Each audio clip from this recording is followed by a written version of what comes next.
right. So yeah, some preliminary like background questions to start. How long have you been involved in the cannabis industry? Just since 2016, when they legalized, we had a construction business that was operating out of this building. That was our dry storage, and there was a little house in the parking lot that was our construction office. And when legalization was coming in, they came, and a lawyer came and talked to us and said, "Hey, I want to look at this on behalf of a client, because this was a derelict building that had been unoccupied for almost 30 years." She said, "This isn't going to work for my client. It's too much work, but you should consider doing this." And so we were trying to figure out what to do with the building, and we just decided to jump in then. So that's the first thing I ever knew about it. So was this was this an ideal spot for what you wanted to do here, or was it more so like you chose this because you already had it? We mostly chose it because we already had it, but once we started looking into it, we figured out that it was very well suited, just because it's actually quite a bit of square footage. It's a nice central location. We have, it's a good retail location. It's just a lot of benefits to it. I think we fell into a pretty sweet spot. Yeah, when I was talking to Sam yesterday, he mentioned how a lot of the dispensaries downtown are clearly marketing to tourists and such. Yet your market, it sounds like, is more people in town. Is that accurate? Yes, very much so. Our summers are not our busy months or anything. We're actually probably do better in the winter than we do in the summer. So. How did you come up with the name AK Frost? Did something just come to you, or what's the story about it? No, the first name we came up with was Isidore, which is the grow, and that's the patron saint of agriculture. It's just something my wife came up with. She was kind of raised Catholic, and then we were just kind of sitting around brainstorming. We came up with AK Frost and AK Rhyme for the retail and the manufacturing. So. I'm just always curious, big name guy. I like to think that no names just come accidentally. Like there's always something. I do have a good name story. So Corvus Contractors was our construction business, and Corvus is the genus of ravens. And then we have a development company that actually owned the property, which was Alcyon, which is the genus for kingfishers. And so my wife was looking at bird names when we were doing this, and she came across Anser indica, which is the bar-headed goose, one of the highest flying birds in the world. So we called our parent company Anser, which is with no W, Anser. But that was a fun name. Yeah, no, that's interesting. So what drew you to the cannabis industry? Oh, I don't know, not much. Really, nothing terribly specific. This attorney came to us and said, "Hey, you should look at this." And so we talked to her. She's one of the leading advocates in Alaska for the industry and has been since the beginning. She grew up in Fairbanks, and then she went to law school in Arizona and became a part of the medical part of it there. And so she helped a guy named Ben Meyer with Arizona Organics with his permitting and stuff in the very beginning of their medical launch. And she knew him. She said, "Hey, I can probably get this guy to be your consultant. He can show you what to do. He has a similar operation." We went down and trained in his facility and stuff. And it's just kind of something we fell into. I've always done different things. I've been an engineer and a contractor and a commercial fisherman, and I'm kind of restless. I change what I'm doing once in a while, so this is just where I landed. Keeping variety in your life, I guess. What was that process like of you said getting trained? What was that whole process? First off, I just went down and spent some time with Ben, my consultant, and just kind of looking through his operation and kind of trying to get an understanding of it, because I'd never grown any cannabis. And then we started growing at home, just experimenting with plants and getting different strains going. And throughout that process, my cultivation manager, who I identified early on, we would go down and just work in his facility and train and learn. And, then I kind of developed the design for the facility, my partner and I, and it was a year-long process. And so there was no clear inspiration. It was based off a recommendation. Yeah, recommendation seemed like a good business plan. Put together a business plan, worked through the mechanics of funding it, because that's one of the big problems. There's no banking, no loans or anything. So what we did is we sold off the finished product to a group of investors. We sold off the finished building itself with a really nice lease plan. So the investors who invested in the building have been making about 20% return on their investment for, helping us raise the capital we needed to do the building, and then put together a business plan off of that, and looked good, so went for it. What's a difficult or maybe underappreciated, overlooked part of owning a cannabis business? One of the challenges is, and I think especially people who were just kind of grew at home and stuff, is not understanding what it's like to have a large group of young employees. That's been, one of the hardest things. I mean, it's also been very rewarding because I like everybody, and it's really nice in that respect. But a lot of turnover initially, and just kind of trying to find the right crew. That was a lot of work. And then working retail, I didn't have any retail experience, so that was a little different than I thought. But there's also the banking thing is kind of weird, working in cash and kind of being under the scenes with whatever banking you're doing. Hopefully that'll change. The other part that's difficult is there's just a lot of uncertainty. It's especially at first when we had spent everything we had to get going, and you're going, oh no, the federal government's going to shut this whole thing down, and then you're also working on this backlog. We have 13 weeks worth of product growing right now. And so if something major happens to the facility and we lose that, that's a huge impact. And it's not that difficult. There's pest problems, and you can have heat problems, and it's not unusual for people to have to basically shut down their cultivation and start over. So cultivation's a little bit scary. Yeah, it sounds like it. But I think we're established enough now that we could weather almost anything. But how do you sort of decide when getting your feet wet? How do you decide what sort of employees that are right for this job? You mentioned you had a lot of turnover early. How did you sort of refine that process and decide who was fit to work? A lot of it's trial and error, and just sorting through people. Initially I had my niece, who is not with me anymore, but she was my cultivation manager, and she helped us for the first 6 months just doing the genetic development and stuff. And I decided early on that she was going to be kind of my sergeant major, and she helped select a lot of the initial people. And we have several people who've been with us from the very, very beginning, and quite a few more have been there a couple years. So I think it's just a process of going through people. It's hard for me to interview and have a really strong feeling one way or the other anymore, because it seems like I'm usually wrong. When you mentioned the loans and the difficulties getting funding for all this, do you think that your job becomes easier or more difficult having this legalized at a federal level? Or I guess just in a broader sense, what's your take on that, and where do you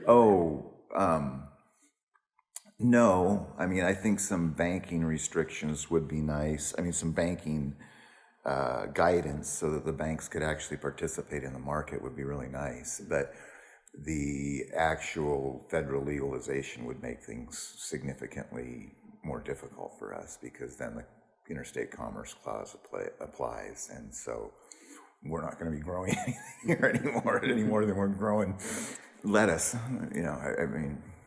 Alaska's not going to be a very hospitable environment for growing. So as long as we can keep this local presence, which is kind of protected by the lack of full federal legalization, it makes it, we don't have to compete with outside. What was the biggest roadblock that you had to hurdle to establish AK Frost? I think the biggest thing was just it being so unknown and so untested, and I had a lot of construction and permitting experience, so from that perspective, we were at a really decent advantage because we understood what the municipal permitting process looked like, and a lot of people were really blindsided by that, and that part didn't slow us down too much, but the construction itself and just how many details went into it and how expensive it got, how much more expensive it was to complete the project than we imagined, which we feel like we should have been good at because we're, general contractors, but there was just so many little components that you didn't think about. Was there any component in particular so for example, I was floored yesterday when I saw or just realized how expensive the electricity bill would be, and things like that. Was there any moment that really had you go like, oh wow, that's not something I expected? Not too much. Those things that were easily identifiable and were pretty much included in the business plan. I could count the number of lights and figure out the wattage and know what the kilowatt hour rate is, and so electricity wasn't a big surprise. Construction was a little bit of a surprise. Labor's a little bit higher. I think probably the biggest thing that I didn't expect is we're patterning this whole thing off of a model in Arizona. The market there, the ability to get permits is a lot more restrictive, and it's the medical market. So one thing that was different is the tab, the purchase price per customer was a lot lower in the recreational market than it is in the medical market. It's just a lot more competitive here than it is in Arizona. My consultant is the only dispensary within a range that, he probably has 50,000 people basically dedicated to his shop, just through the demographics of the region, and just nowhere else to go. We can't command that here. We have to be more competitive. So how do you stay competitive in an industry that's seems like new dispensaries are popping up every other week? How do you differentiate yourself from competitors? I think from the very beginning we've differentiated ourselves by being more economical. We came into it with kind of a mantra that we're going to make this as cheap as we can, because that's the goal of legalization, is to drive out the black market and make it legalized so it can be regulated and taxed and everything. And you can't do that if you're charging twice what the black market price is. So we tried really hard to come in and be as cheap as we could, and I think we're by far still the best value in town. And it's difficult a little bit because we have to fight a little bit of a reputation of inferiority, like our product's inferior, where it's really not. We have a huge loyal following of people who just go, well, you're the cheapest and you're the best. But it's hard for us to have that reputation throughout the industry.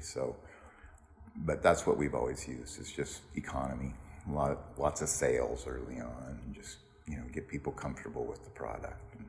Never thought about it from the angle of phasing out the black market. I mean, that's like not a bad soapbox. Right. Well, and the part of the struggle of that is that effectively, if you take the companies as a whole, we pay effectively a 30% excise tax to the state right off the top, and so the black market doesn't have to do that. And where we get to make that up is by economies of scale, by being able to be out in the open and have a big efficient electrical system, and we can operate more efficiently than a small grower in a garage clandestine. So that is what it takes. I mean, that is what legalization is about, is not making it a clandestine operation, bringing it up where it can be taxed and regulated and tested. Prop 11 was voted no. I believe it was 63 to 37. Do you think that adds another wrinkle of competition? And would you say that owners such as yourself were more for or against it passing? I think in general, more for. But the industry is it's full of kind of idealists, if you will, people who are really into the product and what it does and what it can do for people and how much it helps people. And so there's a lot of this pervasive attitude that don't regulate anything, whereas I look at it from more of a business perspective. So when I look at Prop 11, I go, oh, I really don't want to deal with the liability of that, and you can sell a gram that's worth $20. How are you going to make that a business plan? You can't even sell a $100 plate of food, or a meal with a few drinks. So I from a business perspective, I would not want to do it, and I don't think I would participate. I fund it, I fund the campaign for it as just kind of being part of the industry. So most of the industry wants everything to be as unregulated as possible. I don't. I think we should limit permits so that they're worth something, so that we can protect ourselves in the legislature, much the way the alcohol people do. And we'll see. Eventually they will limit the entry, I think. And eventually some sort of on-site consumption will come along. But it does put pressure on you guys as business owners to think of a way to make that profitable, because with the regulation of 1 gram being the max, that really does put you at a disadvantage. Yeah, and the only business model that really makes sense to me for on-site consumption is basically a restaurant that has weed, that has infused products as part of the menu, but then you're basically running a restaurant, which is a really tough business to be in anyway, so I'm not crazy about it. But this industry is certainly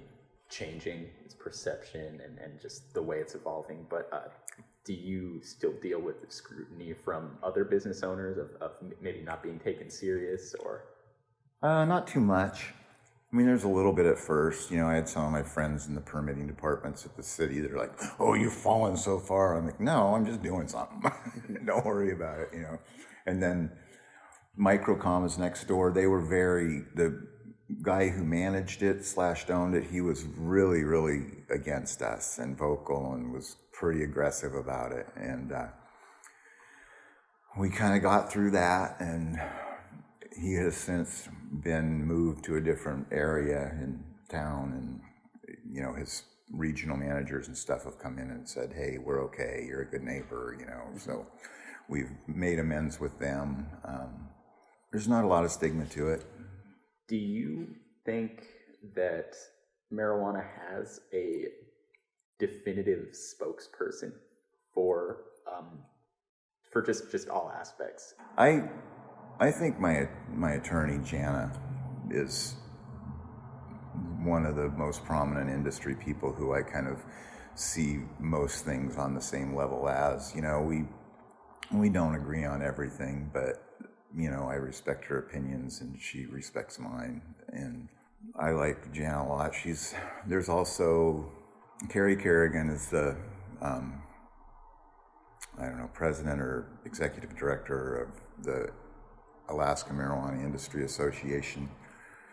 He works pretty hard. He's essentially our leading lobbyist, but I would have to say Jana Wellseen. I could be wrong on this. I believe I remember reading that name, several times in the ADN marijuana news section. She's in the paper all the time. Yeah. More specifically, I believe it's called Alaska Sense. It was supposed to be, or I think it did get approved, but it was going to be built on 4th, and it was within the limits of however far away you're supposed to put from a school, church. Right. There was a soup kitchen that also had a church that was arguing with them, and I believe she represented. She did. Alaska Sense. She did, and they also are Cannabaska. Oh, okay. Alaska Sense is Cannabaska, and they had some trouble there as well with the AMCO early on, and actually are one of the few people that had their license suspended for a period of time. But she's an attorney, and if you're her client, she's a really good person to have on your side. I mean, she works really hard, and you can't just fire a client because they do something that you might not totally agree with. Right. This reminds me of a point Sam brought up yesterday, that whenever you do hear about some sort of marijuana-related news, it is surrounded in some sort of scrutiny or some cloud of negativity that someone has a problem with it. Do you think that's detrimental to the industry, or do you think it helps raise awareness? I think it helps raise awareness. I think that a lot of that is a misconception based on the fact that there's a lot of people getting into it that aren't necessarily very experienced business people. We've never had any trouble with AMCO. I mean, I've gotten a violation because they write a violation for any little thing. We tried to do an ownership transfer, and it was supposed to be an ownership transfer, and we submitted the wrong paperwork, and so we got a violation for it. It's like, enforcement has trained in our facilities from the very beginning, and they spent a lot of time with us, and Brad and the lead enforcement agent have a really close relationship, and I think that everybody's been very fair. That's more the nature of the people in the industry than it is the people on the regulatory side, because I mean, regulatory stuff is always messy. Yeah, that's fair. That's fair. You know. And you're starting a brand new industry based on a brand new set of regulations that were based on a brand new statute. You know, that's a lot to process in a short period of time. So there's bound to be some people that are better at it than others. Yeah. Do you notice ways in which Alaska is different from other states that have legalized recreationally? I think the biggest thing is that we did not have a medical process in place beforehand, not a significant one of any kind. I think we're the only state that's just gone straight to full rec, and that made it a lot different. It made it different who the players were, how the enforcement strategy, the enforcement and regulatory structure is, because most of these medical states, when they come in under the medical, they are essentially unregulated. If you have a card, you can go buy THC-containing products, and the dispensaries and the grows, they're largely unregulated. They don't have THC limits on edibles, or there is limits how much you can buy, and every patient gets tracked, so that's a little bit different, but they're not under nearly as much scrutiny as we are. They will become so when they go rec. That's typically what happens, is then they fall under a regulatory agency that's more of an enforcement-based agency, whereas most of them are operating under some Department of Health and Social Services type umbrella, which doesn't, they're not enforcement people or anything, so. Would you say that the medical industry's enforcement policies aren't catered to that sort of business, and that's why there's less regulation? Yeah, right, as opposed to the alcohol model, where there's a control board that sits and regulates the licenses and hires enforcement staff and those things that generally doesn't get set up until recreational. As far as how we compare to the existing recreation markets, I think we're actually pretty sophisticated. Most people look at Alaska and say, no, you're not. But I think cannabis has a really long history here. I go to places and go, oh, that's really special what they're doing there. And some of that's true. They have better manufacturing facilities in Washington, so they can produce more mainline looking edibles and stuff like that, whereas a lot of our stuff is still kind of crude. That'll change. But other than that, I think we have a pretty decent level of sophistication up here. It's in, say, 20, 25 years, how much, or what do you think changes about the cannabis industry? Well, I think we'll have federal legalization, and there will be small boutique grows, kind of like microbreweries. There will be a lot of stuff being imported from outside, especially for making extracts, for concentrate extraction. All that stuff will come up in oil form. We won't be doing those processes here anymore. So it'll become more of just a retail market with some niche kind of craft growing and manufacturing things still going on. Well, thank you. Thank you so much. You're welcome.